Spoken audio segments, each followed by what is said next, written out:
Kaliachia maumivu, ila atakapokwenda aende salama. Salamu naomba zimfikie, bado mimi yupo moyoni, ananijia ndotoni. Naitwa Varo Master. Hivi mapenzi kitu gani? Anatutesa wengine. Usiku nikirara ananijia ndotoni, yalikuwa zangu mboni.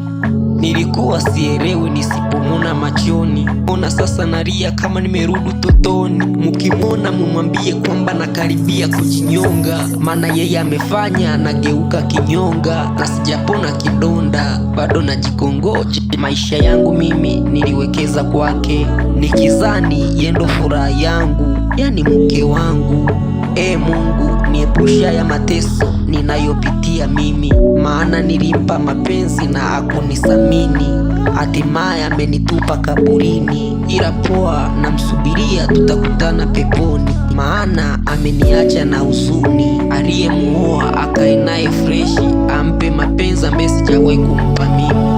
Amebeba roho yangu akaondoka nayo kiganjani. Mungu nisamehe kama nimeraumu, kama kweli upo utamchoma motoni. Bado sijapona, bado sijapona.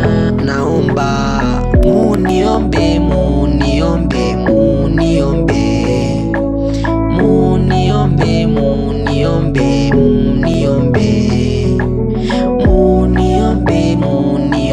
muniombe, muniombe, muniombe, muniombe, muniombe.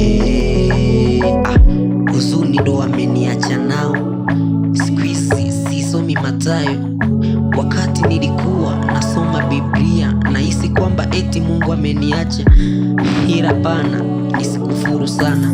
Nisome Biblia, huenda naweza nikapunguza haya mawazo. Mungu wangu nionyeshe njia kabla sijafungwa, maana mambo mengi ambayo nimepitia kuhusu huyu mpenzi. Nilimpenda sana, sasa amegeuka kuwa ex wangu. Maisha ndo yalivyo kumbe hivi. Mbona na change muda, afu sioni hata chakuda. Anadadavua, anafanana yani kama dadavuda, afu amenidadavua. Ushamba mpaka anaishiwa, machezo mpaka anaishiwa. Mi ndo mtu ambao nacheka na kila mtu, ila nikiona mtu sasa hivi mi nanuna.